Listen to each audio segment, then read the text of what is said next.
Hello and welcome to the Berkcast, the How to Train a Dragon podcast. I'm your host HC. With me are Rush 2112. And Wolf.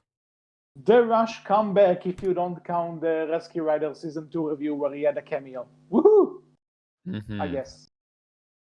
I really Anyway- don't remember why I clicked and joined in that one just to interrupt it. But yeah, that was fun. It's the And by the Berkcast way, way. this is a Discord server joke that every time I go to the general chat and I see Winger's face staring at me, I'm like, oh yeah, it's something that happened, and yeah, unpleasant memories of actually seeing this on Netflix. But whatever, we're not talking about Rescue Riders today. We are back. We could. It is better. It's obviously better. To you, maybe, not to people with a functioning brain, but whatever. Anyway, we are here to talk again about the main How to Train a Dragon franchise, because you may not know this, but at the time of this recording, How to Train a Dragon The Hidden World turned 1 year old, unless you count, all the pre-release dates around the world, which, looking back, it was stupid back then and it's stupid now. Can we agree on that? That was stupid. I just don't get why we need to release a movie at a month ahead of time in one part of the world, and then get it in the US a few weeks before and then have an official premiere. I don't see the benefits, but it made money, so I guess Universal is happy in the end. I don't know. Movie releases are weird. It depends. Do we want Universal to be so happy that they're going to just keep doing stuff with the franchise? I mean, I know we have Rescue Riders, but that was probably already planned before then. Or do we want it just to die a peaceful death? Well, not that it won't anyway. It's probably already had a few problems here. Let's say it like this. In terms of what we care about, it it made Universal happy to invest in it and publish it and whatever. And enough the final product, and they said it's so shit we're never going to release it. Well, we got a short after that, so apparently they were happy enough to give us that. But that's true. But anyway, How to Train a Dragon: The Hidden World. We reviewed it back when it came out-ish.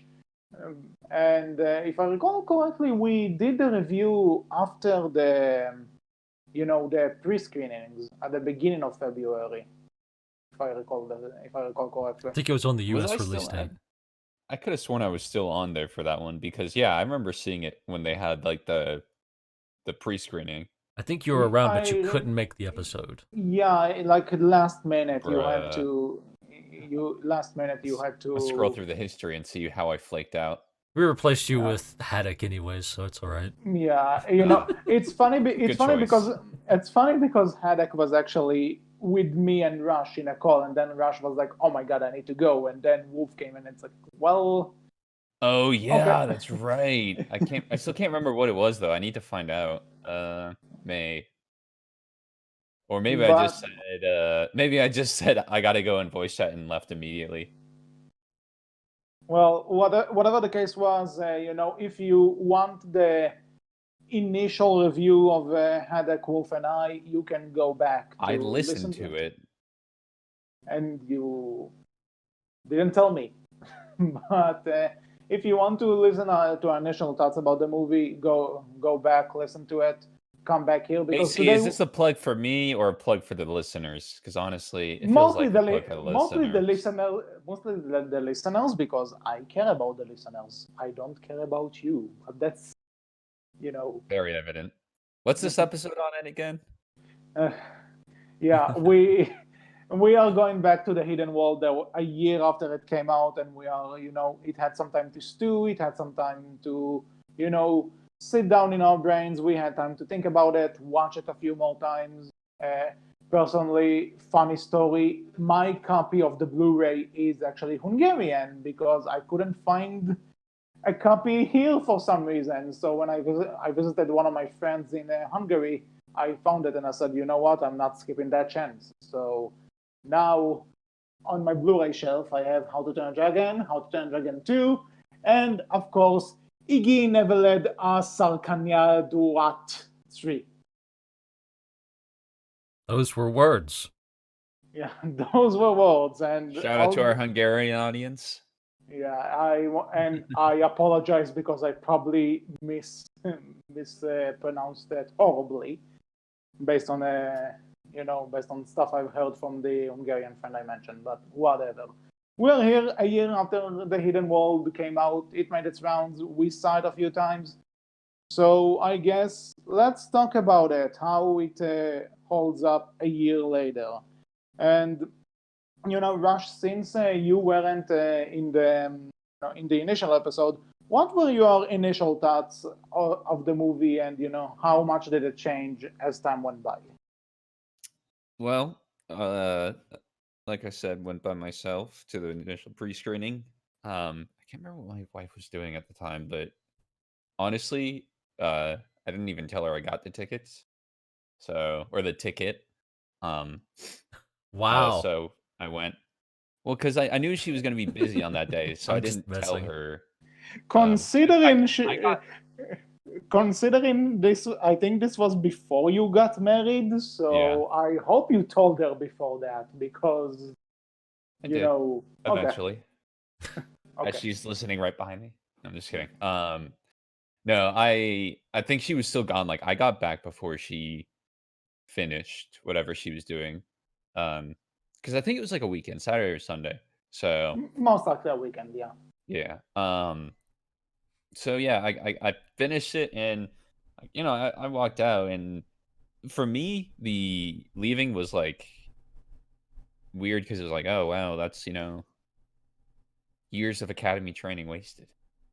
The feeling for me was like, wow, it's finally over, I guess. I didn't really process the movie.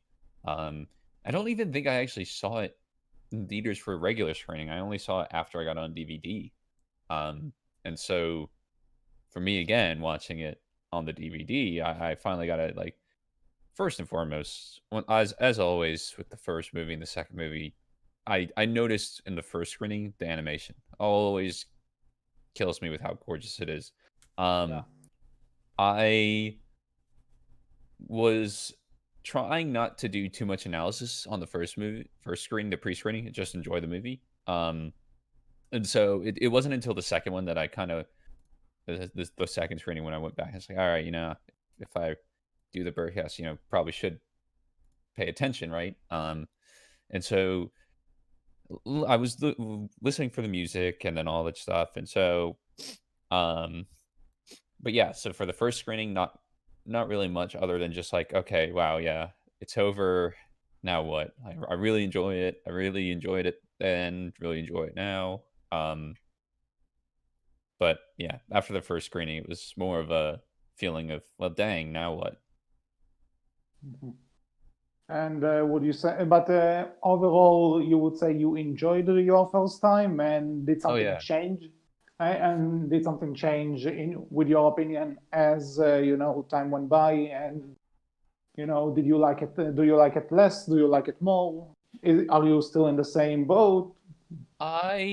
Geez, yeah. So my opinion of it, like, actually, one thing I will say is, after the very first screening, I did my super long blog post, where I probably my most noted one, because it was where I watched that last scene, was where, don't even have to be spoiler free. It's been a year now. Jeez. Mm-hmm. Yeah, you like and spoilers honestly, if you've not seen How to Train Your Dragon 3: The Hidden World. Actually, we did.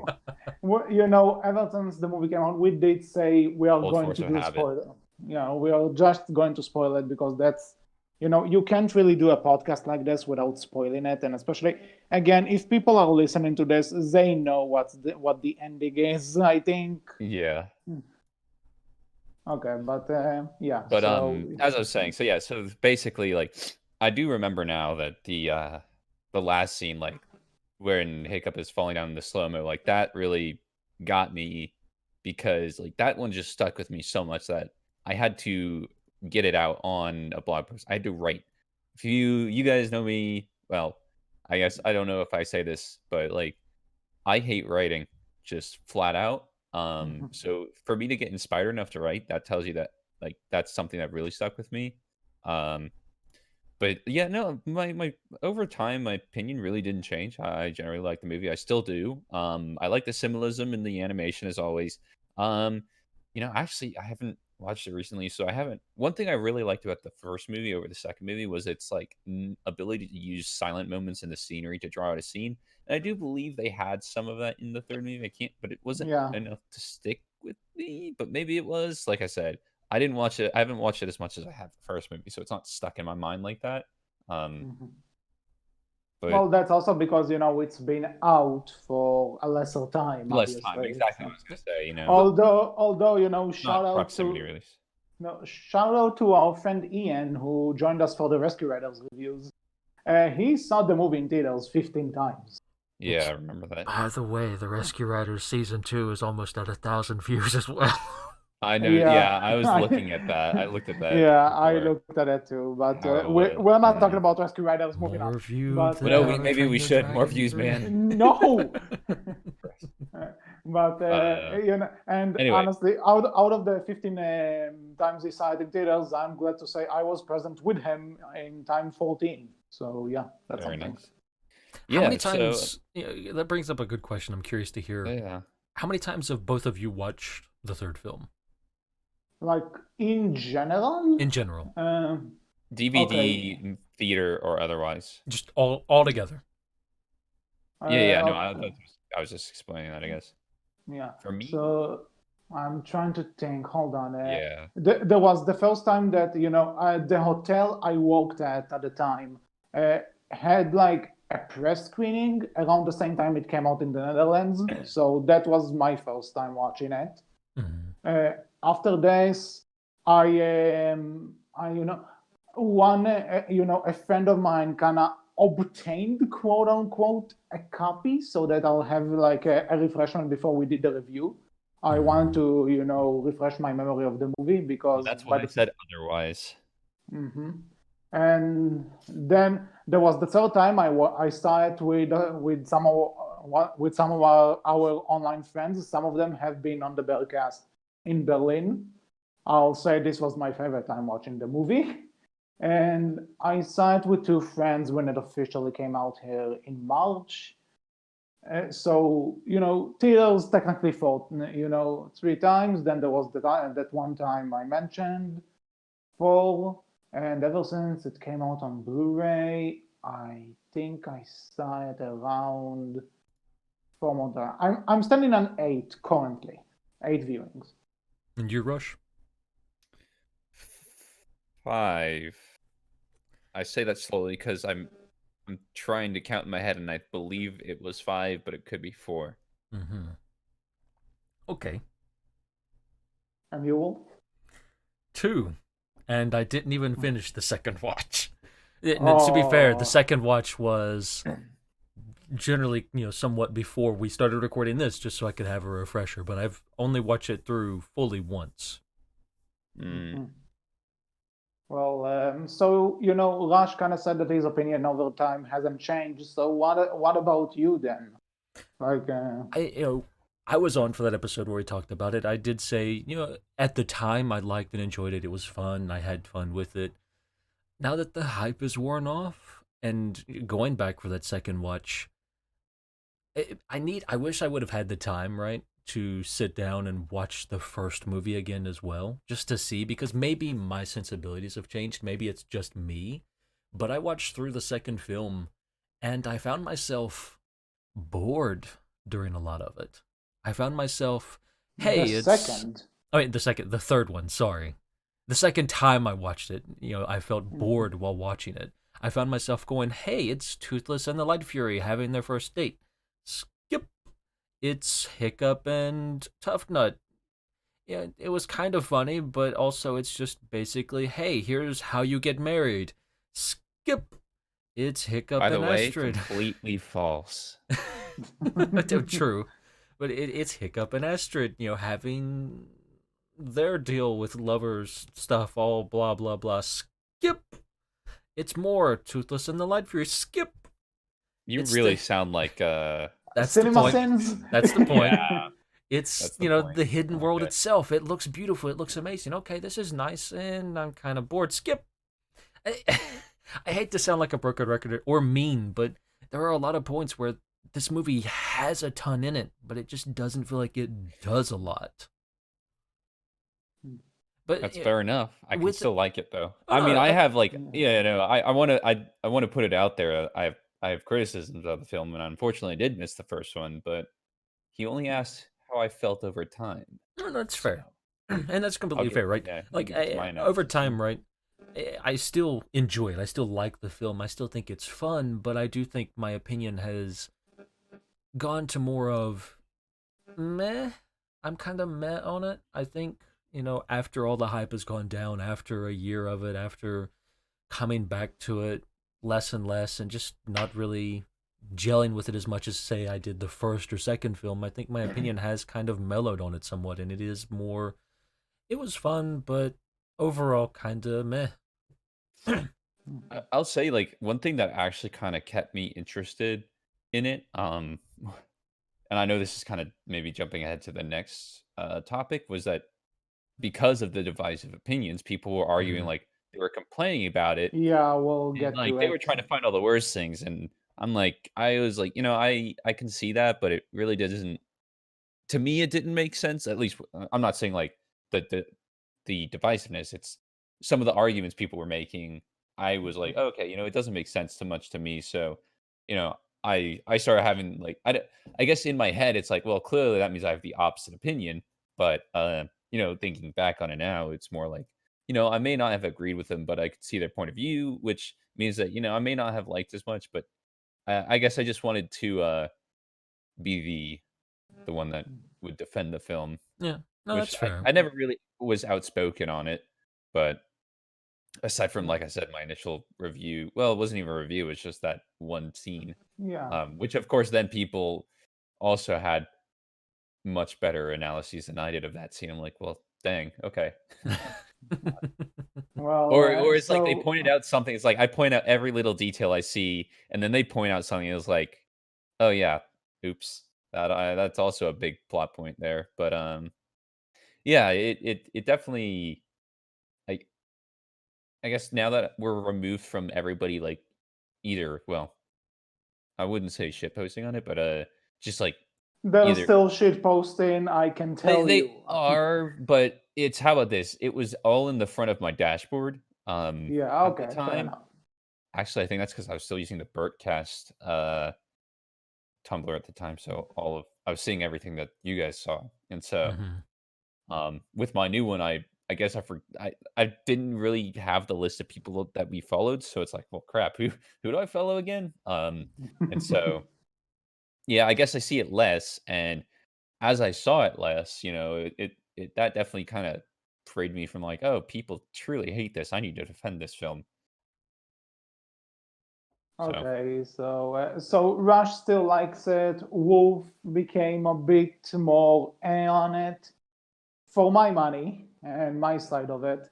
And I'm saying this also as one of my viewings of the movie was actually marathoning it with the other two movies. Like I sat down one night and I just watched all of them in a row. So I also have this under my belt. And I'll say that, like Rush, I still enjoy the movie.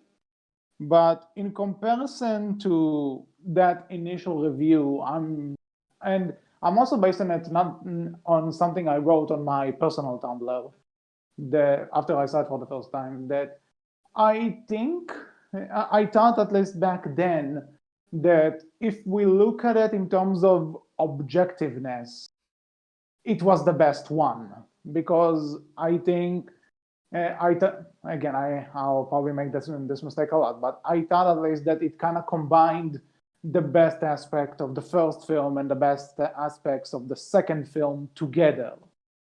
Because the story I felt had a lot more focus than the second one, and a lot and kind of brought back the more lightheartedness in a sense of the first one when the second one was darker and stuff. But at the same time, we also had the world building and the evolution that the second movie had. So it was kind of like the best of both worlds, because the people who prefer the first movie over the second one say that they like how the story is, more contained, more, I disagree. Wait, so I here's know, what I know. Hold on, I wasn't finished. Okay, go ahead. But that it was kind of the general idea back then that people who like the first movie or prefer the first movie or the second one like it because it's a more focused story, while people who like the second one over the first one like it because of the scope. And that was my initial thought. That was what I thought back then. Mm-hmm. Now, after a few viewings, I can tell you that I can no longer say that this is objectively the best one, and not for the reasons I said right now. Um, at the same time, I still really like the movie, and I think it's on par with the previous two. Then again, I won't say it's the technically is the best one, or is that my favorite of the trilogy. That would still be the second one. But at the same time, I do think that people kind of overblew it in terms of how much negative stuff I saw about it. Not that there's like, the third one is so bad. It's like the Godfather of animated movies or something. No, it's not like that. But at the same time, I still think I appreciate and value it a lot more than other people do, a lot of other people do. With that said, the one criticism I had back then, and I still do, is that it's very, very rushed. Like, yeah. if you added 15 more minutes to this movie, 10 more minutes to this movie, something along those lines. It was a very short movie too. It was a lot shorter than I thought. I've like, it ended not just because of the pacing problems, which I'll get to in a bit, but like, yeah, I remember walking in a theater. It's like it's only been what, an hour and a half, or Hour even 45 less. is how long it is. Yeah, that's short. Yeah, well, you say it's short, but honestly, for name an animated movie that's longer. It's kind of general. It's kind of general length compared to the competition. Let's say it like this. For example, I don't think if we compare it to other animated movies which came out this year, I don't think I think it's the same length as Frozen 2. I'm not entirely sure about this, but a minute more, a minute less, it doesn't really matter. Well, I stand corrected. It's actually the first movie was shorter, and then the second movie was the same runtime. So, oops. Yeah, but that's exactly the thing that it's the same runtime as the second one, but I still think if you gave it 10 more minutes, we could have had better pacing. I don't think so. Why not? I mean, I talked about earlier, right? Like, I'm watching a lot of the second movie again, and I feel, I said earlier, right? Like, I feel like this movie has a lot, but doesn't do a lot. So even if you added more time to it, I don't think that's going to fix the issue. I think the underlying issue is that the movie has a weird focus in what it chooses to focus on at any given point. So your answer, so what you're saying basically is instead of adding stuff, they needed to cut stuff. Yeah, I would say well, they cut need to more. refocus. Yeah, refocus. I wouldn't say cut more, but refocus. I don't know. It seems like so. Oh, geez, I'm trying to think of a good way to put this because there's not really a comparison. Imagine if you have a set of like eyeglass lenses or magnifying glasses that are of different, I guess, strength, all in a line on the plot. There's just some that are zoomed in on way too much on certain parts. If maybe they rearranged them, I would have to do another viewing to think about what they should focus on more or not focus on more. But I think that's one of the biggest problems. The pacing seems like a problem, but it actually could just be that they put too much focus on the wrong things. Because there is actually, since we put our opinion on it, there is one part that I would say, felt really rushed, and we really needed more focus on that. And that's when Hiccup and Astrid are going to look for Toothless in the hidden world. So their discovery of the hidden world, the entire journey there until they find Toothless, and seeing Toothless as the alpha, and being worshipped, we can say that. That's all great. That's okay. Then they see like the type of dragon that Skullcrusher is, and they can tame it. And then there's this big panic in the hidden world where Toothless rushes to Hiccup and Astrid's aid. He rescues them, and Hiccup is like, "I'm sorry, bud. I didn't mean to." And then we cut to the flashback. It's like, okay, wait with the flashback. The flashback is great, but wait a second. What just happened here? Because the implication we were supposed to get from that minute of a movie is that Hiccup is understanding that the dragons in the hidden world are a bit more hostile, for lack of a better term, than the dragons they meet up in their own world. And then we also kind of needed to, so that's why he can't bring the rest of the Berkians into the hidden world like he planned. And also we kind of need to understand that, Hiccup decides to just let Toothless be there. Not necessarily have all the dragons leave, just let Toothless go and control and, be the alpha in the hidden world. We're supposed to get all of this in that 1 minute, maybe two. And honestly, it took me a few viewings to even understand that's what the movie was trying to tell me. And it's like, wait, what? Hold on. Why after the flashback, when they come back and they see that the Light Fury is back too, and Hiccup is like, we don't have to say goodbye after all. It's like, wait, was this even in the cards when you tried to get away from the hidden world? Was that something that was even considered? Wait. Do you understand what I mean? I think that hits on the inherent flaw of the third film in that it tries to do so much, and yet it accomplishes very little with everything it's trying to do. Like you have I hate using this word considering what I think it means is very different from what many people think it means, but it does tend to have a lot of quote unquote fan servicey moments of, here's this stuff that we know you as fans who you've seen the other movies would like and enjoy, so we're just going to give that to you. And maybe it works and makes sense. Maybe it kind of doesn't, but that's okay because you're going to like and enjoy it, right? And it's like, well, yeah, but I would rather watch a film that made more sense and had, wonder those moments be meaningful. Into that too. Well, Like, maybe I not agree. Comcast, but Universal potentially. Or Universal, yeah. That is actually something I heard. I'm not sure if it was Universal's intervening or Dean just taking Not a like new the direction. Raylo kiss and end of.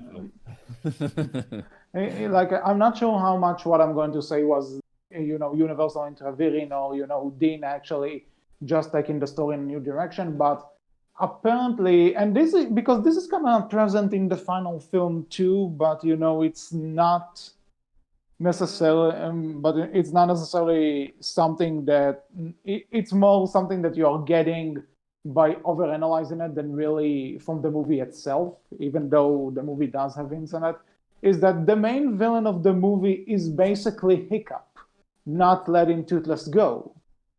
I know this, apparently this was the original idea behind this movie. Like, we didn't have a Grimoire or the Warlords. It was just supposed to be basically Hiccup having to deal with having Hiccup was supposed to let Toothless go. He wouldn't. That would kind of make him the antagonist. And I'm not sure why this was scrapped. As far as I'm aware, there are no draft or storyboards of it, like there was with the Valka being the villain in the second one. But 3 years later, still waiting for that script, Dean. Yeah. But, just give me all the scripts you wrote, even the ones for How to Train Your Dragon 3 that didn't make it. Give me all of them and let me read through all of them. I will be the ultimate judge, Dean. I will let you know what would be best. Forget But beta reader. He's the omega reader. yeah. But so with that said, did you get the idea from the movie that maybe the main antagonist was actually Hiccup? Would you like to see a version where this was the main plot? Yes. So, yes, but I want it to be in the way that the way that How to Train Your Dragon one thing that I really liked, I remember from an earlier, is that Wolf, you had a very great theory, or I guess it's still your belief maybe, that in How to Train Your Dragon 1, the antagonist necessarily isn't the Red Death, it's just It's the old Turek. ways of the Vikings. Well, just the old ways of the Vikings. It's Yeah, the inability to change. Yep. And Still that agree. should have Still that stand by was that. that was technically the point of the second movie, but they also had Drago as the, I guess the oh gosh, the filter for that? I don't know. There's a word, but whatever. That's the pinpoint of that. In this movie, it should have been Hiccup's inability to change, but it was masked as, we have Grimmel as a villain. Oh no, he's a villain. Oh no, that means that dragons can't live peacefully with humans. The end. So, like, that's something that I feel like they could have done. If it wasn't necessarily a lot of people, and I do agree with this, is like they don't give a good reason for why the dragons need to leave. Just because you have one guy that you end up beating, the danger's gone. He's Right? dead. Yeah, He dead. that's a thing. That's a thing that I won't say I agree with it, but it is a criticism to the movie. Well, I understand why Of the course, dragons. it's a criticism to the movie. Yes. Yeah, no. I'm saying that I will criticize the movie for it, but I won't say it's not given a reason. I will criticize it for not explaining well what the reason is, because when you get down to that, even before Toothless meets the Light Fury, they are pointing out that Berk is overcrowded, and they even say the entire world knows about us. And when Grimmel shows up, it just encourages Hiccup to go on with his plan of finding the hidden world. And by the end of it, it's like, okay, the dragons were taken from us. And I understand that the thing that's supposed to tell you that this can't go on anymore is because Grimmel actually cut Toothless and the Light Fury, and with them in custody, all the other dragons had to follow suit in order to protect the Alpha. And then when Grimmel wanted to kill Toothless, the dragons would have no Alpha. I get that this is a danger in the movie's universe, but at the same time, it's not necessarily that you beat the guy. Okay, that's fine. You beat the guy. But what they're trying to say here is that there was Grimmel, there was Drago. More people are going to come. What they're trying to say, they don't say it well enough. If there were instances throughout the movie where Hiccup realizes, it's not just gonna stop at Grimmel. Like, there's gonna be more. Like, he says, "Oh, the whole world knows about us," and it's at the very beginning of the movie, and he's so happy about it. It's like, the whole world knows about us, and it's like, "Oh, we're overcrowded, haha, yay!" It's not like the whole world knows about us. Like, there might be more people out there.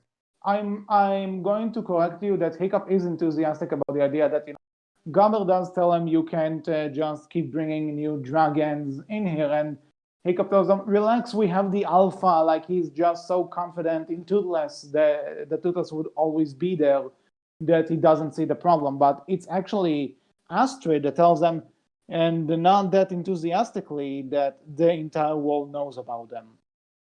She's the one that tries to tell him, listen, this is not going to be an ideal solution. We need to think of something. There is a point to what people are telling you. And I mean, like, I know you said like they try to tell it, but they didn't get it across. Yeah, that's what I'm saying too. I don't think it got across well enough. When I say that I think the movie needed like 10 more minutes, is pretty much to establish it. or the idea that one of the deleted scenes that Wolf and I talked about in one of the episodes is that Valka also tells Hiccup, the difference between a person who catches dragons and a person that raises dragons isn't really all that. There's no real difference there. This could have been so great and fit with what they're trying to say, but it's not there.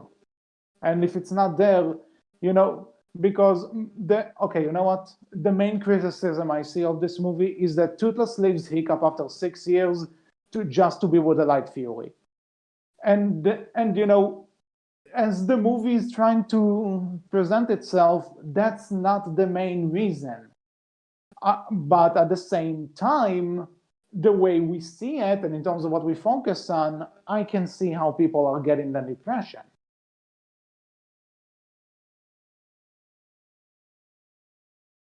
I assume you agree. Yeah. I mean, I get where you're coming from, yeah. Mm-hmm. Yeah. But I don't like it. I don't. Well, yeah. I just the reason I'm saying it is because I don't like it as much myself. Because because I'm pointing this out because when Hiccup gives Toothless the new Telfin, Toothless does have a bit of a consideration if he should even go. Like, he's excited at first, but then he stops and looks at Hiccup, and he's like, "You're not coming." And Hiccup tells him, "It's okay, you can go." And when they come back from the hidden world, Toothless apparently, wants to, thinks that he should stay with Hiccup. Hiccup has to tell him, "It's okay. You can go and be with her. I will stay here. I don't belong there." And then when the Light Fury follows them, it's like, "Oh, okay, the problem is solved. Toothless doesn't have to go back to the hidden world." And then the entire final fight happens, where again it's supposed to be the grand danger that concludes the franchise, and it's like, okay, now all of a sudden it's time. The dragons have to leave. Wait, what? Hold on, what is going on? Why? So that's what you're saying is you're agreeing with us, and even though you said you didn't agree with us in some way.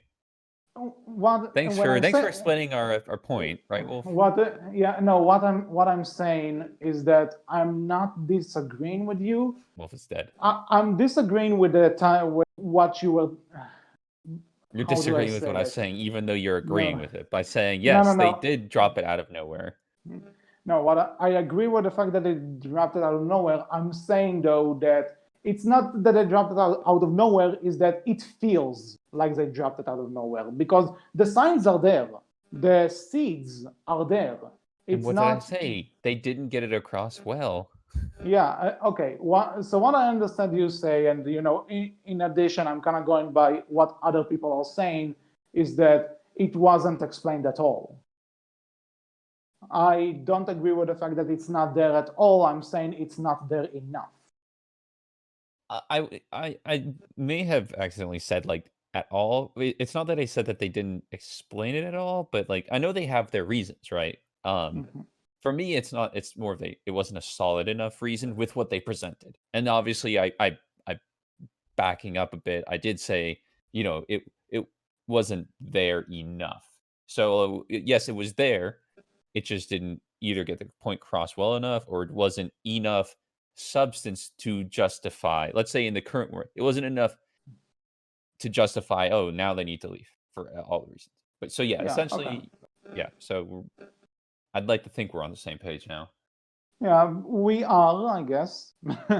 for a change, I also guess, but okay. But overall, since this has been a bit of a negativity post so far, I do want to say that I still think the animation is gorgeous, and even though the reasoning for the dragons leaving isn't as well built up as it could have been, the scene itself when they leave, say what you want about the rest of the movie, that scene is still sad, and that scene still gets me.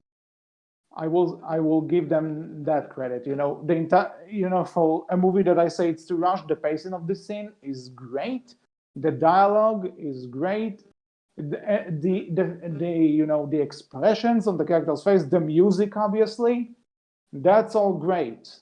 I love this.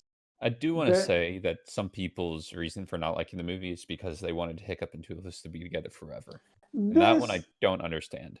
No, I understand why people want this, because this is the ultimate happy ending, but at the same time I don't think this is the right, and this is not the ending that the franchise necessarily built up to, or at least this is not the type of ending that this story has, because How to Train Your Dragon since day one was basically a coming of age story. It was about a kid discovering himself through a pet. So when the kid is all grown up and becomes a man, the pet essentially, as sad as it is, has to go. And it's also one of those things that people think that just because they part ways, that means that Hiccup and Toothless hate each other now. This I will never defend. Never. You will never convince me. So how about that script? Doesn't it look great? It's a shame we have talked about 1 or 2 points on it. Yeah, well, it is a bit of a discussion. I guess this whole tangent was technically related to the second one, because we're going over what's divisive. So we're kind of moving on. Yeah, but again, we kind of said already that this is probably one of the most divisive movie of the trilogy. And why do you think this? And Wolf, since your opinion has probably changed the most over this past year, what's your take on it? On which point? On the fact that this is the most divisive movie of the three. Why do you think this is? I think it makes sense, right? Like, you have a lot of different sensibilities coming into this. You're going, looking up. I decided to, because I don't keep up with what a lot of the fans are saying, to be quite honest. Mm-hmm. Down that way lies madness, and sometimes it can be interesting. So I decided, you know what? I'll look at the one place that I know probably has a lot of different divisive opinions all in one, whether they agree and disagree and different things like that. So I looked up Haddock's blog and just decided to scroll through, the How to Train Your Dragon 3 and the Hidden World tag for, Haddock's blog and everything, and just see what all is here, what all has been said from them and other people that they've liked and reblogged. There's a lot, and something that I saw that kept cropping up that interested me was the idea that the Hidden World focused on the idea of the nuclear family, right? And I found that interesting because that wasn't something that I really connected with, but it was something that, when I thought about it, I think that is something that kind of weirded me out about the film, and the fact that you have this idea of Toothless and the Light Fury kind of being and becoming that perfect nuclear family. Like, that's a weird thing. You know what's funny? There was that you bring that up. There was also a very recent article on how the nuclear family was never supposed to actually be a thing. Yeah. At least in terms of I guess storytelling. Mm-hmm. Just forgive me for being the dipshit here, but what does the nuclear family? It's more of an Americanized term. Yeah, so it's a very American thing. The nuclear family is essentially that perfect ideal of the mother and the father and their 2 or 3 kids living in a nice little home with a backyard and just being that perfect little family of that everyone gets along, they all love one another, they're all there for one another. The mother stays at home watching after the kids, and the father goes off to work and provides for the kids, and the kids go off to school and become very smart, etc., etc. The perfect family, that perfect American vision of the family. We all know that's a load of bull. Honestly, I didn't see that blog, but Haddock, if you're watching this, I'm always fascinated by your analysis, but how did you get this from the last few seconds of the movie? It wasn't the last few seconds of the movie. It wasn't necessarily just Haddock either. It was the entirety of the third film, and it was different people talking about it, right? But I just noticed it on Haddock's blog is all. But I found it interesting. Maybe I'm saying the last few seconds because you mentioned the kids. So well, I mentioned the idea of look at the short that is the perfect example of the nuclear family. The short is, and it's looking at Toothless and the Light Fury and the Nightlights, and then looking at you know Hiccup and Astrid and Nuffink and Zephyr. Like those are examples of the perfect nuclear Hallmark card family moment, right? Again, yeah, actually, the funny that you mentioned the Hallmark, because I remember that was like one of the a criticism of the short. Yeah. Like there was like, oh, this is just a Hallmark movie, animated Hallmark movie. Which Like, huh? which I do get, but I also kind of enjoyed it for that. Really, I was able to I enjoyed it. kind Yeah, of just I didn't. zone I out don't to know what that. people were expecting out. Yeah, yeah. Yeah, I like it Yeah, and as like I just was just about to say, what were you expecting? It's not going to be but the epic comeback fourth movie. It's just it's an epilogue. People I think sell people out. were. I think people kind of wanted it to define more of what they were trying to do with the hidden world, right? They wanted to go into the short and say, okay, this expands on some of those things that were iffy within the hidden world itself. I think that's what they were looking for. But that people also had this complaint about the hidden world itself as well, that the hidden world was focused on this idea of it's the family that, it's your blood family that should matter more than your found family in a way, right? Like, your found family isn't all that great. And so, you know, that's not really a good focus for you. Things of that nature that I'm definitely not explaining very well. I To be get what you honest. mean, though. I get what you mean. But yeah, that's I've definitely something seen. that's divided people. The idea of, you know, Toothless and the Light Fury, and was that too human, or was that, you know, fine I for think animals to act when that Haddock way? was here and we talked about the movie, Haddock did bring this up that the Light Fury, at least, and maybe even Toothless, felt a lot more human than Dragon in that regard. Mm-hmm. And people agree, people disagree. It's one of those things that you take what you see. So I can't really confirm if I see it or not, but It's definitely interesting, right? Because that's something that you're going to have people be very divided on. People who've lived, enjoyable and had decent enough family lives aren't going to see it the same way as someone who's had more of a broken up home, right? Like they're definitely going to be two very different ideals coming into that, and that's definitely going to be something that divides people quite so, because that's their life, that's what they lived through. So their version of family is going to be vastly different to someone who didn't live through something like that. And it's interesting to go through that, and it's going to make people much more defensive in a way, right? yeah. So you bring up that idea. I had another theory about why this one is so divisive, and it's honestly not just this movie. Even it's pretty much trilogies and sequels and spin-off in general, and that's I'm bringing up Death of the Author. Should I explain what it is? Go for it. Okay, basically, Death of the Other means at the very basic form that once an author or a creator publishes its creation, it's no longer really his. It's everyone's, and everyone can interpret it differently than what the author actually had in mind. And I think this is something in this day and age, and we talked about this in the Berkcast before, that we have fan fictions and we have fan artists making comics, and we have bloggers like Haddock who are theorizing and analyzing and coming to different conclusions. And when the grand all be all finale of your movie goes in the direction that Dean saw it, that Dina did envisioned, and it's different than what people have been expecting and maybe even writing or wanting for the 5 years since How to Train a Dragon 2. When it's not the exact same thing that they had in mind, it might actually disappoint them. I'm not saying that's the case for the people who don't like the movie. I'm sure they have their own legit reasons, but I think expectation based on a lot of stuff that's been done with How to Train a Dragon in the fan community, I think some of it might have impacted impacted what they thought about the third movie. Fair enough.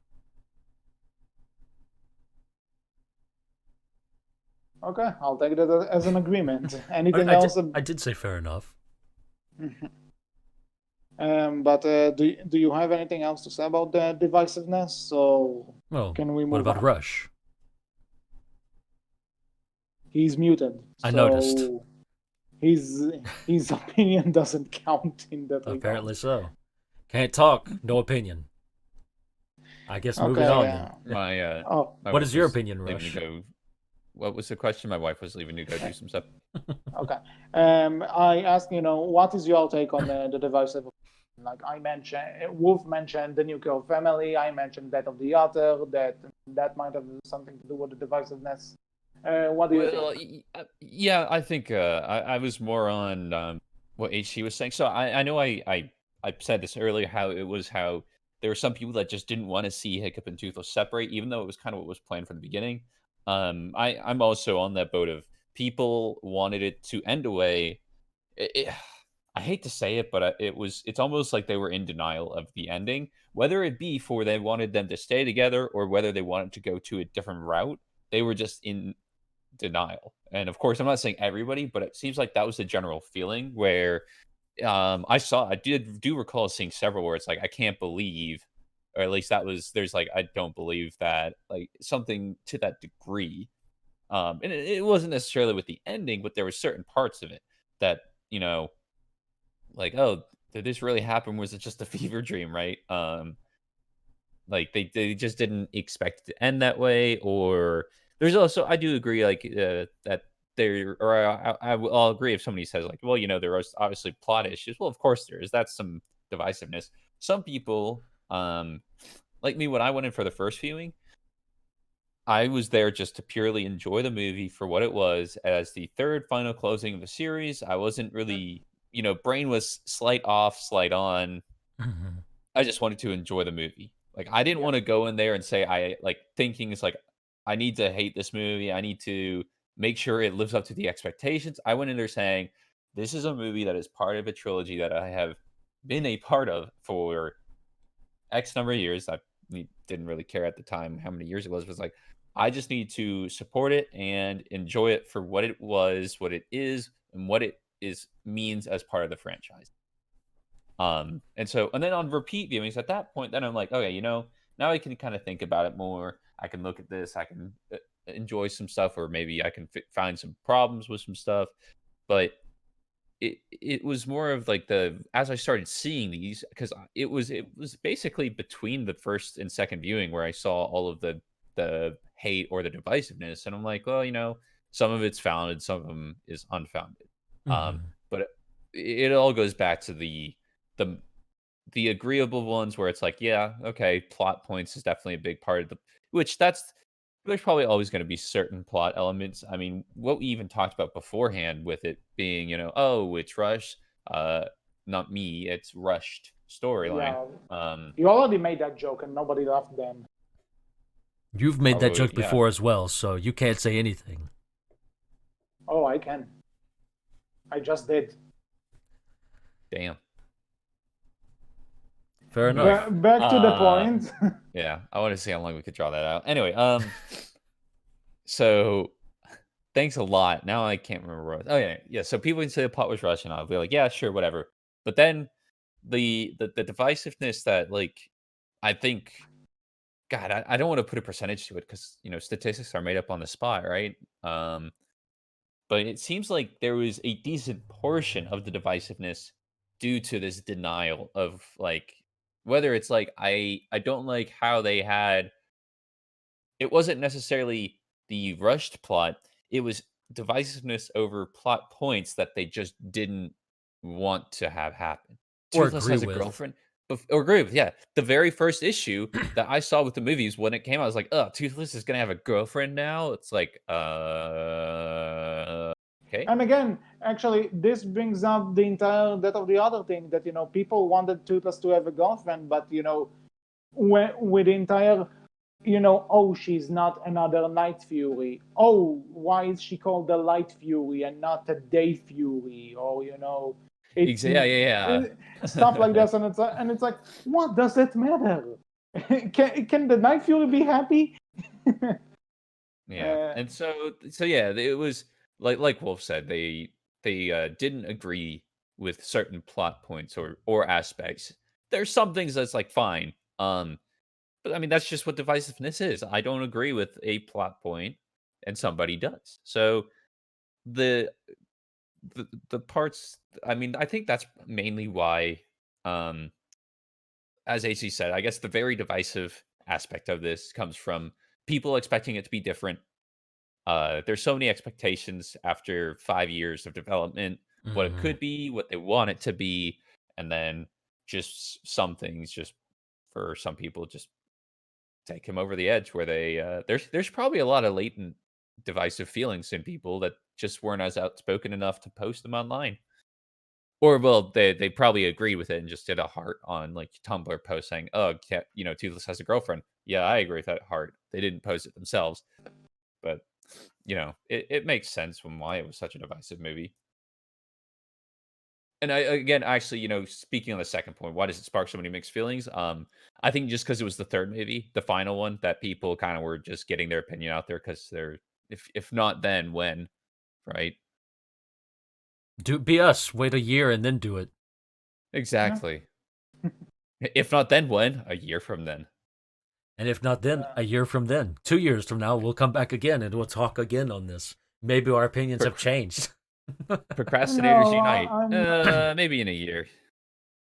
I would just say this is probably going to be the final time. Don't say that. Don't say that. Don't say that. We'll come back. All right, we'll see you guys. We're next bad. year. We're bad at finals. Okay, who left? Who do you think left? The only person that does sight gags for a video that people actually can't see. So Wolf. Okay. No. I'm still here. It's been a while. It feels good. This is what happens when somebody doesn't get the joke. Okay. But okay, basically moving on. Back on topic for a second. So really, I get. No, I agree with you. What I mean is that we want to do another. Oh, let's see what we think 2 years after, because I think after 1 year you kind of get the general idea of what you think after initial viewing. So, but who knows? We'll probably find something else to do with the Berkcast, with the exception of that one show I don't want to mention because Wolf will make a joke out of it, and that would be painful. Anyway, most viewed. I was trying to make jokes out of bullshit.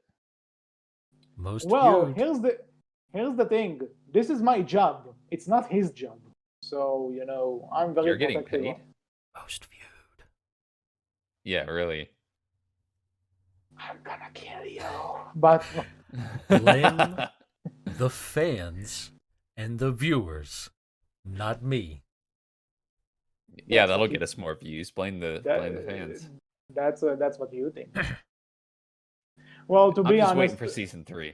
Yeah, to be honest, Wolf was nice enough to watch a show I told him to watch, even though it probably made him mad.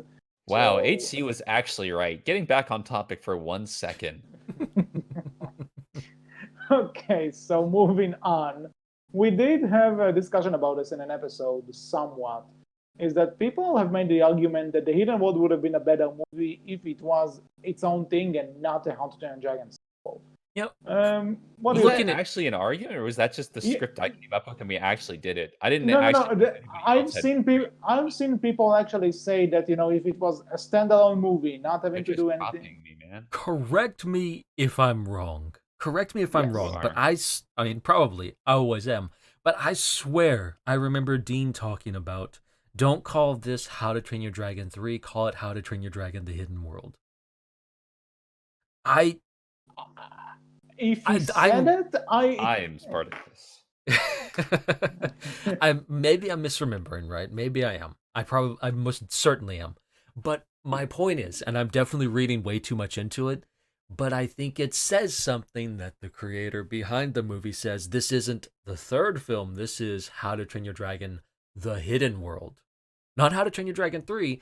And when we first heard of this, I swear I remember talking about, it's they don't want to use the number 3 because tours, and they hate the number 3 in sequels now because that's the thing. We can't do sequels because no one likes sequels, so we won't call it a sequel, but it is a sequel. But I wonder I if look this now and I also. have to wonder if this was his kind of sly way of saying this isn't necessarily the movie I wanted to make. Yeah, But I'm yeah. I definitely wonder if reading that's way what I was too thinking. into It's it. like I wonder if that he definitely would have said that after certain changes happened. But it also brings up the point of I from a lot of Haddock's recent posts within I guess past couple months there have been several references to don't take the word of the trope, the word of God, what the author says about something. But Mhm. usually that comes in a retroactive perspective. J.K. Rowling, biggest word of God person out there. Oh God. Um, but since Dean actually said this beforehand, and like you said, this actually could have been a subtle shot at Universal. Is like, yeah, this isn't, and you like you said, you can make the argument, oh, they don't like the sequels, but I think that actually they're like, hey, let's. What if we just change the name? What if we don't say three, right? Um, You say and that. and it, You it and say it that. also goes back to well, I wanted to get this out there before I forget it because Yeah, sure. I'm very forgetful in my old age. Being the youngest one on the podcast, of course. But I want to say that saying that it's don't consider it a third movie. It could also be like he had that in mind as to not like it. He closed out his portion with what he did. He knew what he wanted to end it with, and he at least got that much out there. We don't know how much of the movie was his, right? Mhm. Which maybe that's why he did say, because it's not my movie. It's not the third movie. It's the Hidden World. Um, but excuse me. It could have just been. It could be many things. One him separating from like, yeah, This is mostly not my movie. It could be him like telling us, don't see this as like the end necessarily. Three, this could be like, okay, this movie is not what you're going to expect it to be, and they kind of all tie together in the end. But I like that I like that point you brought up, Wolf. I mean, again, like it's definitely reading into things way too much. That's possible that the old adage of Occam's razor, right? The simplest Right. explanation is that they just didn't want to call it 3 because sequels were not popular and they weren't in style. So we gotta do things that's in style. So Honestly, when's the subtitles. last time you've seen the movie with a three? Like I've seen a lot of twos. We always see the twos, but like, what's the last time you've seen a X movie three? John Wick. Isn't it John Wick Parabellum though? I don't know. This Exactly. you know something. This might bring up this could probably tangent to what I want to bring up, because when I saw posters for John Wick 3 over here, it said John Wick 3. If it had a subtitle instead of a number, it must have probably been a US thing. While in the rest of the world, it was just numbered. Mhm. And I mean, we just call everything like sure. There's the title, but let's say back in our in the How to Train Your Dragon Discord Valhalla, we just say HTDY3 just because it's for one simpler for typing purposes, and two, we know it's the third movie. I mean, So technically, and THW is similar for typing purposes. that's yeah, true. but then again, but back to this, Who? What now? When Wolf said, that Dean said, "Call it the hidden wall, not How to Train Dragon 3."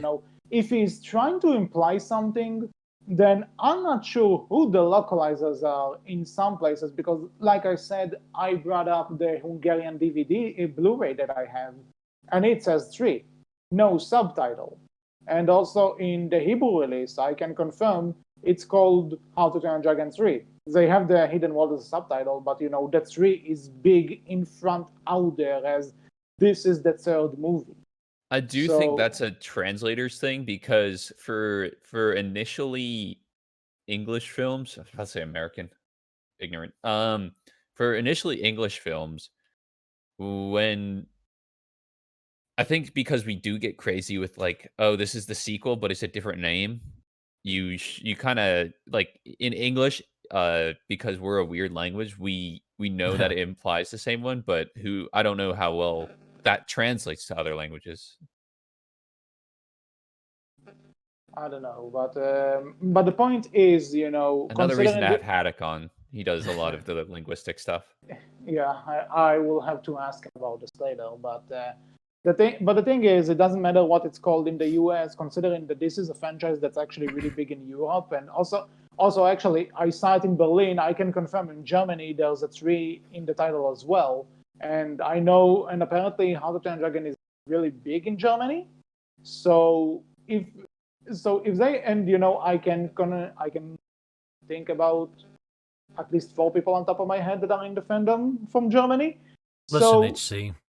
Here's the point to make. I'm getting there.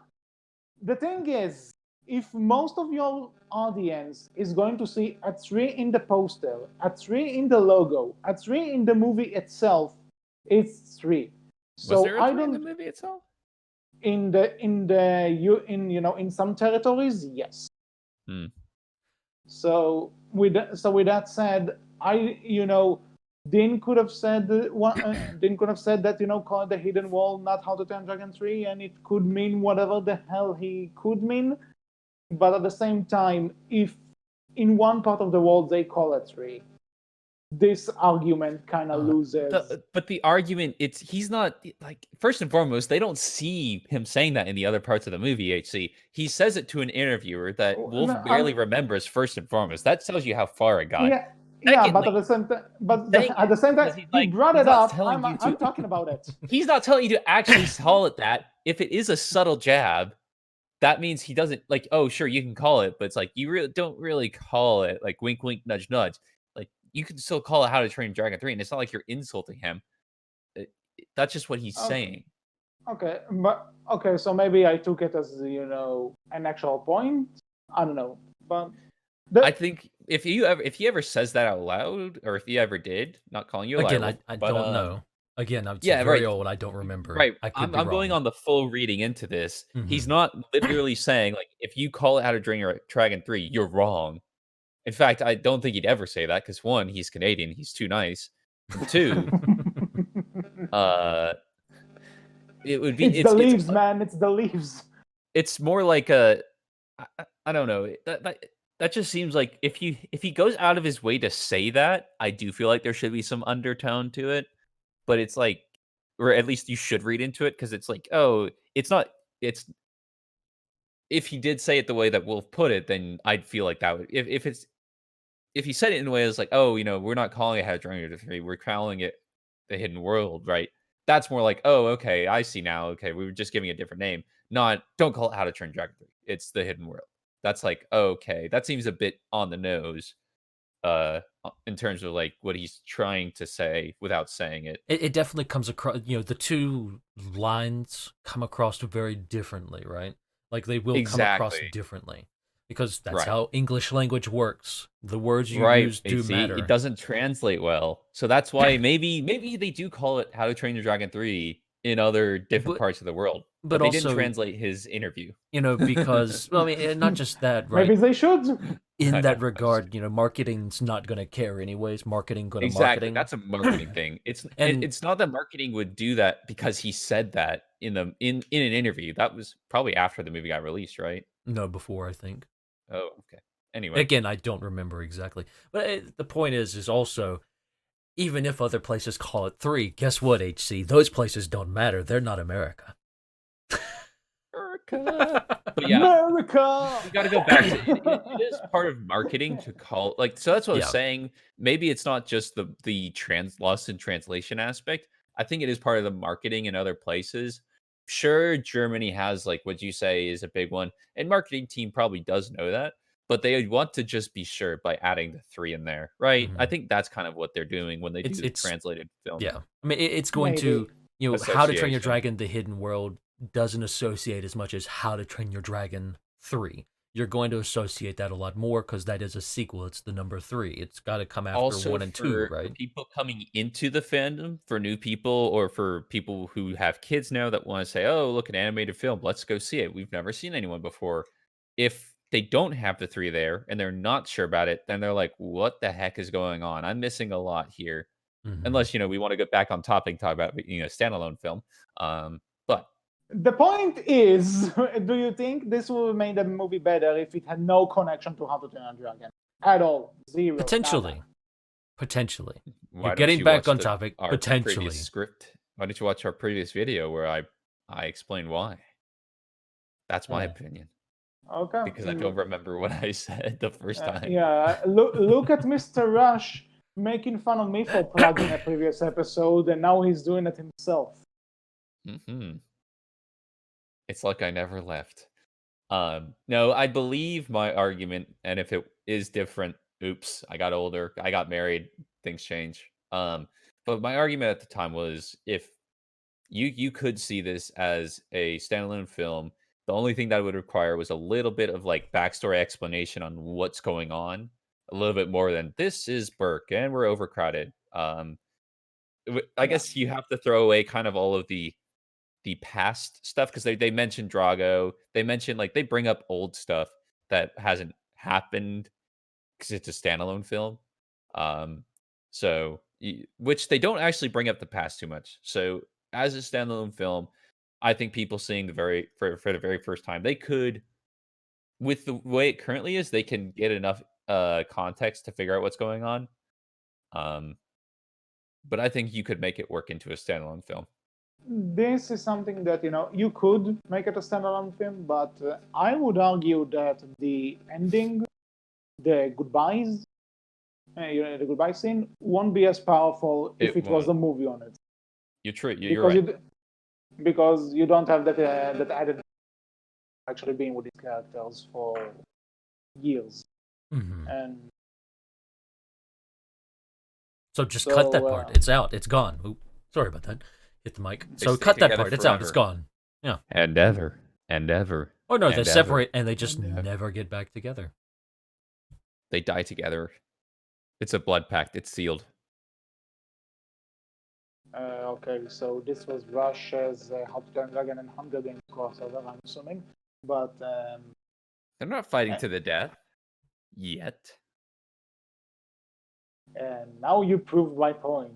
But okay, this is something that I'm going to throw in. I'm sorry this wasn't in the script. I just now thought about this.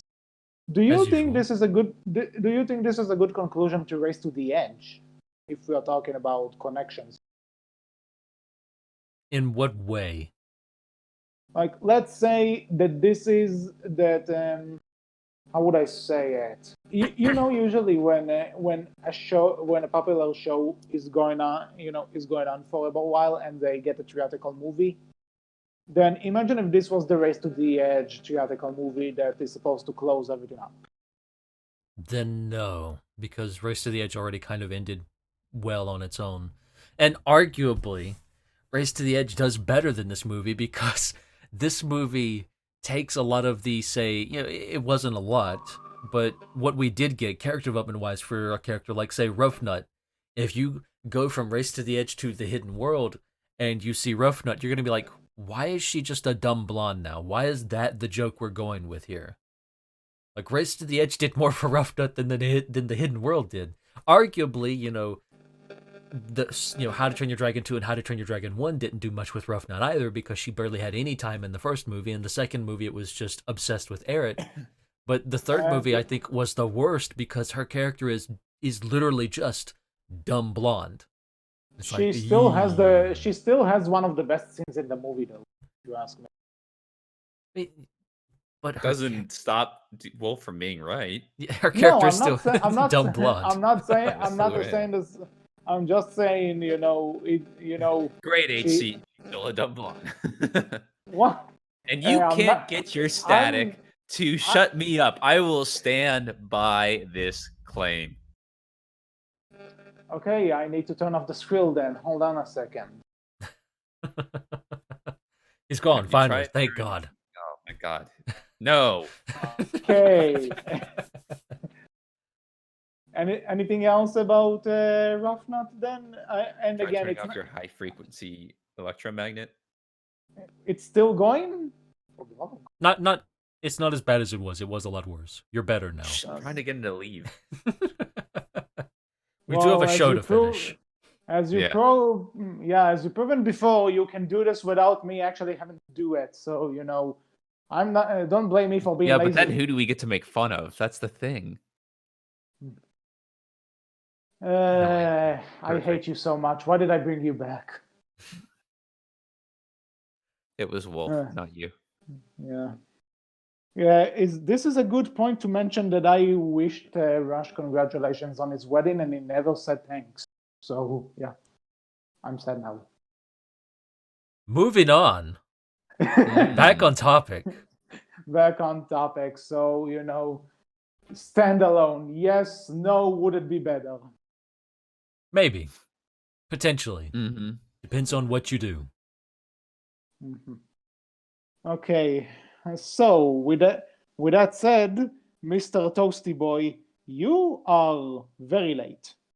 People actually don't get that reference. So because I've always gone by Rush 2112, and I still do. But anyway, changed my name to Rush the Toasty Boy. That's why he called me that, just for some context. Yeah. Okay. So moving on. We mentioned Homecoming, the latest How to Train Your Dragon short in this episode already. But would you say that actually having that short, changes something about the hidden world for you? Does it make something better? Does it make something worse? What do you think? My initial reaction to the Homecoming short was like, I liked it a lot. Honestly, it was a good. It kind of combined both How to Train Your Dragon movie and TV show. Much like Gift of the Night Fury did. I actually kind of like this one more because I usually, we get all the movies and all the TV shows, but they're always like plot based. This was to me more like a slice of lifestyle episode, which you don't really get too much of, and I really wanted one, and we got one. Yeah. And one thing that I actually kind of thought was funny was like I watched it, and every time I watch it first time, it's the brain off, enjoy movie, haha kind of thing.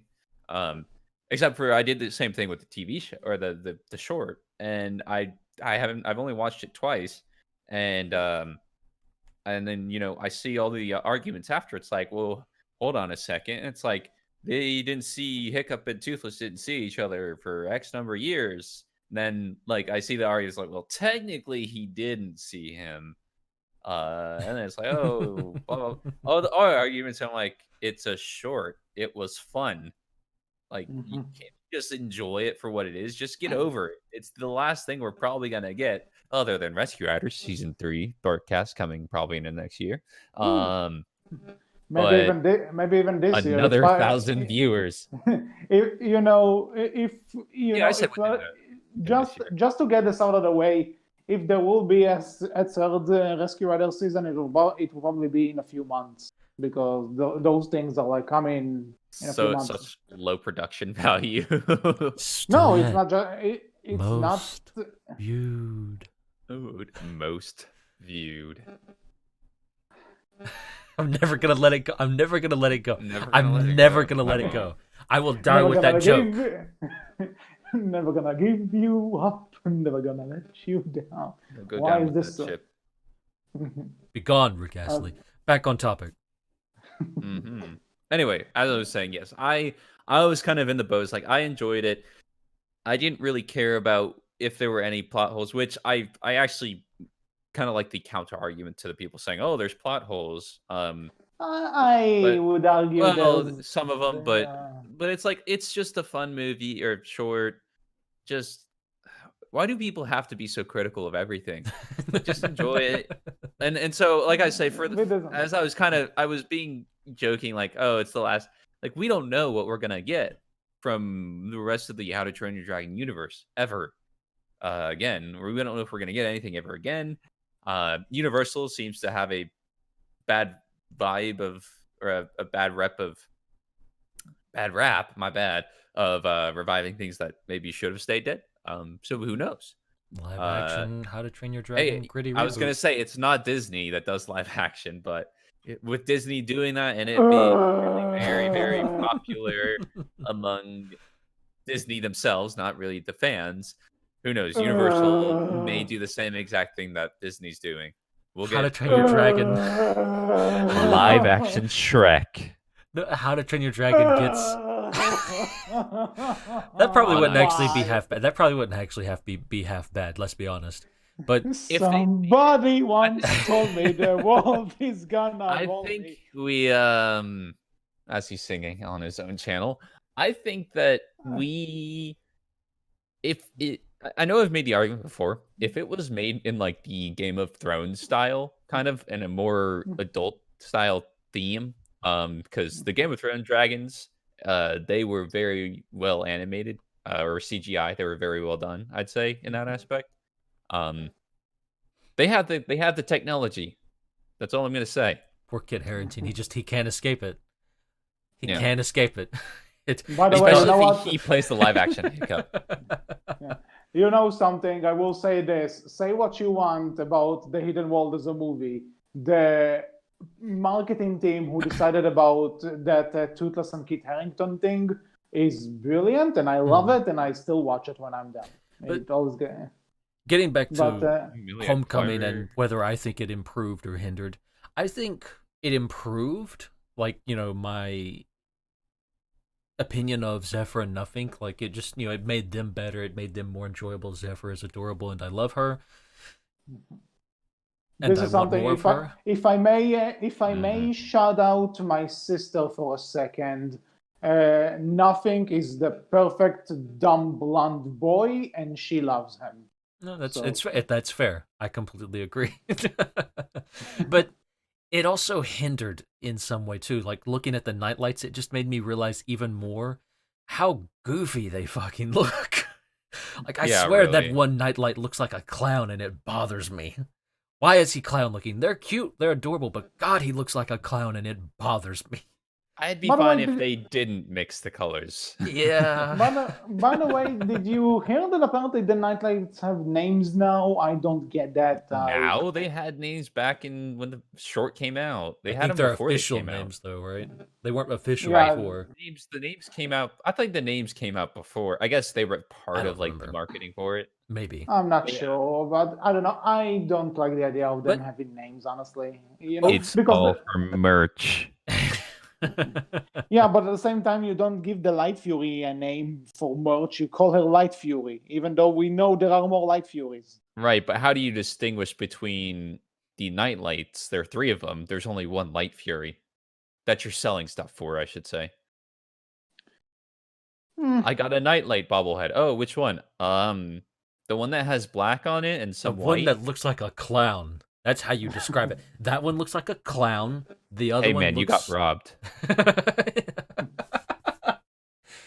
Oh, boy. But what I will say about the short in terms of improving or not, I didn't get this from the actual movie, and I don't get why people are so fixated on it, because the movie clearly shows you it's not true. But to the people who say that Toothless forgot Hiccup after the 10 years passed, which is, again, as the movie shows you, it's not true at all, but people say he forgot Hiccup.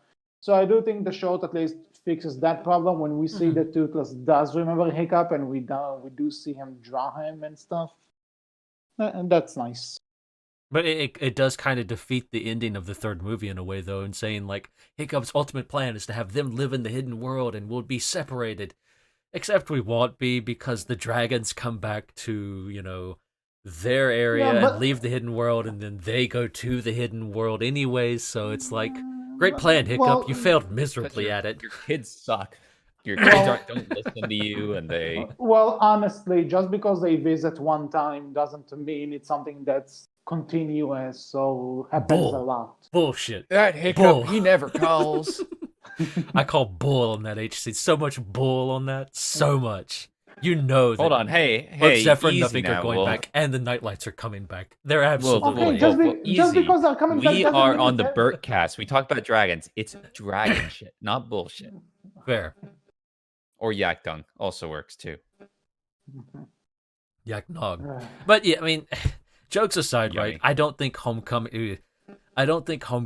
hurts the third movie, but I also don't think it improves it. I think it exists. It's fun. It's an enjoyable. There's stuff Yes, about it that's I nice. don't want There's to stuff tie it about it to the that's third eh. movie, not because it shouldn't, but it's just like I just like to enjoy it as enjoyment. I don't Yeah. know. It's weird because it's like I'm not one of those people who's had everything ruined for me. Not that I'm referencing anybody specifically, but like I haven't had anything ruined for me to the point where I just have given up and I'm like, I don't care about things anymore. I just enjoy it for enjoyment's sake. Mm-hmm. I mean, I do. I never had anything ruined for me. Well, without maybe I've blocked it from my memory, but I just like to enjoy things. I don't like to. I mean, if I like it, it's like I don't like to look for the wrong in it. But if you have the wrong, sure, whatever, great. It's like just let me enjoy it because I want to. I think, for me, it depends. Like, I can look past a lot of flaws so long as I'm able to have fun and enjoy it and just kind of sit back and if I can, if I have to turn my brain off a bit and say, you know what, these are all really bad, but I can look past that for some of the good that's still there and still be interested in it, then I'm fine. Like, I can point out the flaws. I can point out, like, well, I dislike this, or this, but ultimately, did I have fun with it? Yes, then, it's good. Is it perfect? No, by I no means, still, but I I enjoyed still it. enjoyed the Homecoming. I have that one nitpick with the small part where Zephyr sees Toothless. I think that could have been either cut or a bit change or something to fit with what the third movie showed. But it's a nitpick. It doesn't really matter at the end of the So day. you don't like that argument that oh, you see a dragon for the first time and it's not threatening, and then a dragon flies on your ship about to fire, and you're not scared, and you're No, what? How it's old? no, 10? no, no. It's not from Zephyr's point of view. It's from Toothless's, which I'm a bit about because he saw this girl. He probably figured that she's Hiccup's daughter because scent and stuff. I don't know. It's again nitpick. It doesn't matter. Moving on. It's fair. So No, it's not. shut up. Last point is we had the Oscars a few weeks ago. Guess what? We didn't win, obviously, because fuck the Oscars. I don't watch it. Who Somebody did win? At least looking Toy at Story anime. 4. Who do you think won? Hold on, let's put it this way. Yeah. Fair. So before this, I do want to point out, one guy that summarized the Oscar did say Sentient that. Fork won. So some guy that summarized the Oscar actually said that we've been proven that Into the Spider-Verse taking the best animated feature Oscar last year was just a mistake because the Disney Mafia strikes again, and it's like, you know what? I think the Disney Mafia was right because Toy Story 4 doesn't deserve the Oscar at all. If you ask this individual. I think for me the Oscars like one I haven't watched them since I think I don't even remember the last time I watched him, but I've never watched them. I don't it watch really it. got summed up for me when How to Train Your Dragon 2 was going up for the Oscars and they like leaked the voters talking about it where that it's like, was "Oh, I bullshit. didn't even see this one." It's like, "Okay." It's like, "Oh, isn't that a foreign one?" It's like, oh, Disney. I definitely saw that one because Disney has so much power over our modern day lives." And user has No, disconnected from your channel. this was bullshit. Even if someone who likes Big Hero 6, this was such bullshit. Like, yeah, you can still like it, HC. It doesn't mean you. No, I'm saying though that people think though that if I say that somebody choosing something is bullshit, it means that I don't like the movie. No, I like the movie, but the reasons to choosing that movie, Just like Frozen. No, Frozen, I will agree. I don't know the reasons though, but actually, something? If a Disney movie needed to win the Oscars this year, even though I think How to Train Your Dragon 3 is a better movie, Frozen 2 deserved it more than Toy Story 4. Come at me, haters. I haven't seen either, so I can't give you argument. But I have heard that Frozen 2 was good. So, I've also heard Frozen 2 is meh, so who knows? I just heard that it was actually better than the first one. And so I've heard that, yeah. comparatively, if they're both meh, it's just slightly less meh. Well, honestly, someone saying Frozen 2 is better than the first one. Does it really say anything when people hate on the first one because it's popular and that's it? Does it really say something? Next week on the Frozen cast. No, for the love of God. We are talking about the Oscars for a bit, but whatever. Moving on. I mean, it's hard to talk about the Oscars because I don't think many people care about them, really. Yeah, I mean, sure, How to Train Your Dragon 3 lost. I think, let's just say what the ending of the script, because this was the last bullet point. I guess we could also talk about the Oscars a bit. Yeah, because I mean it, let's actually talk, in terms of the competition, we have Toy Story 4, which again, I probably talked about this in the show before. Toy Story 4 ain't better than The Hidden World, not by a long shot, if you ask me. The Hidden World is... I've not seen Toy Story 4, so I can't compare, right? But I have seen The Hidden World, and I would say that if I was giving out, prestigious awards, The Hidden World wouldn't get it. I would not give it to The Hidden World. Have you seen the other nominees, though? What are the other nominees? List them to me. I know Toy Story 4, Hidden World, Frozen 2. No, Frozen 2 wasn't nominated. Wasn't nominated. That's why I pointed it out, because, Then, knowing what I know of Frozen 2... The other two were Klaus, and that Studio Ghibli thing, I forget its name because it has a different name in Hebrew. So so was it I Lost My Body? That seems like it's made by a French guy. So there was the nominated people were Klaus, Toy Story 4, How to Train Your Dragon: The Hidden World, I Lost My Body, and Missing Link.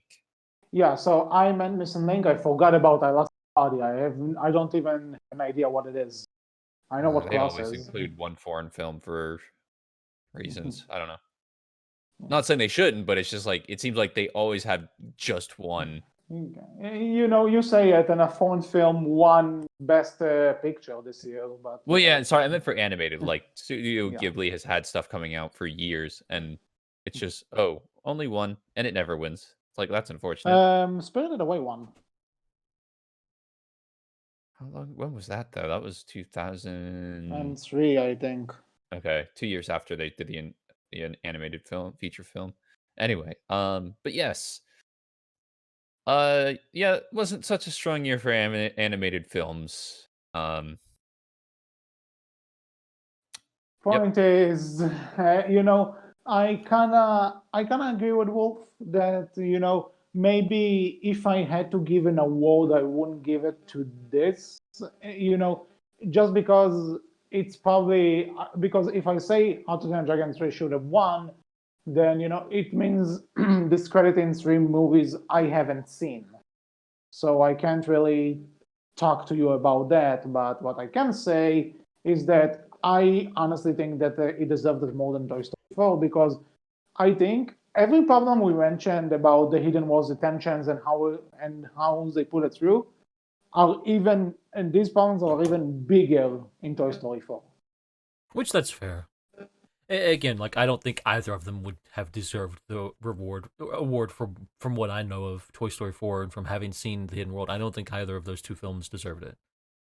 I think both of them are too flawed in order to be given this was the best animated movie of 2019 award. No, they're too flawed for that. I would probably like Toy Story 4 and enjoy my time with it if I watched it. I liked and enjoyed my time with The Hidden World when I watched it, but I don't think it deserves an award for that. I think, a film has to do more than just be an enjoyable watch. It got an award because of nostalgia. We all know it. This is true. You know something? I would agree with it. This is probably the only reason people, not to discredit people who actually like Toy Story 4. I'm not saying there's nothing to value in it, but it really is just a nostalgia movie. And I think, if you're doing a prestigious award for the best animated movie for the year, right, I think it has to go above and beyond nostalgia. It has to go above and beyond just being an enjoyable film. It really has to do more than that.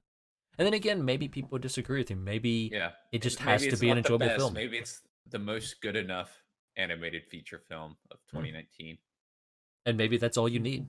And I do get that kind of I will thinking, say right? because of I feel like given the competition this year, that's all we were gonna get. And I don't know. Again, it could have just been also the nomination process was bad to begin with, but yeah, at that point, it seems like I don't know how I hadn't seen any of the films other than The Hidden World, but to me, it's more of a matter of like, did everybody agree that they were all bad or not bad? Sorry, that's a horrible way to put it. Did everybody agree that these were enjoyable films, but not the Like best that they had seen?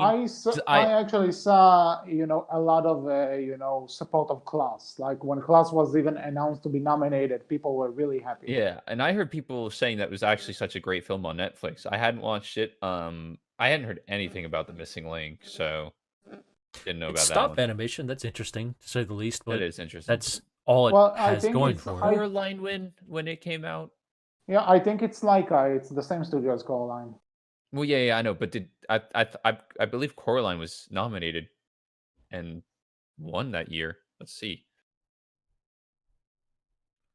I'm not Um, sure about that, but okay. But no, it basically, did I not think win. we It was nominated, but it did not win. Damn it. Up won. Again, it's competing against Okay. Up though, so I guarantee you, Up was only nominated because of that. Like, how long was it? I Like liked 30-second or though, no. but I no? will I say liked Up, in but I the guarantee you, it was nominated because of that little small short film of the old guy and his wife and them trying to save up money to go on vacation. That's why Up won, because that could be a small short film in and of itself and win any award given. I guarantee you, because that's how good that it little was yeah. small Wallace and bit Gromit. was. That of course that one won. Wallace and Gromit won. Yeah. Mhm. And it went up against Howl's Moving Castle too. Wow, that's impressive. Oh wow! It actually went up against Corpse Bride 2 stop motion in 1 year. Mm. Pretty good. Well, the more you know. So back to the debate, it's like, so you wouldn't necessarily say that you lost sleep over it, not over the Hidden Wall not winning, but Yeah. at the same time, I don't care enough about the Oscars anyways, right? But Yeah. even if it had won, it wouldn't change my opinion. I would say I would actively be against that. I would say, yeah, it shouldn't have won. The Hidden World shouldn't have won. If you would have said it, the first movie, I would have said, yeah, you know what? I agree with you. The first movie should have won, depending on what it went up against. If it was the second movie, I would say it would have deserved to win. But the third movie, I don't think it would deserve to win an award like that, especially if it's an award for the most amazing animated film of this year. Right? Yeah, I don't think The Hidden World is quite at that level. The Oscars is just not at that level anymore. Oh yeah, the Oscars in general No, isn't at that when- level, anyways. But that's why you Yeah, should I watch don't- The Outcasties, the much better award show. Yeah. I don't even have a joke to go with this. Just watch it. But I guess that's all. What's our tagline? Arguably. Debatably Yeah. amusing, unprofessional, and debatably amusing. Yes. So with that said, that's all for this episode of the Berkcast. We hope you enjoyed. What do you think about the Hidden World now in retrospect, and what did you think about it back when it came out? What are the comparisons? What did you like then? What you don't like now, or vice versa? You can tell us all about it in the comment section below, on our Tumblr, which is Berkcast Team, on our Twitter, which is Berkcast with a capital B, capital C, and you can find all of us in the How to Train Your Dragon Valhalla Discord server. So with that said, thank you for listening. I was HC. I was Rush. And I've been Wolf. And we will talk to you all next time. Take care. Bye.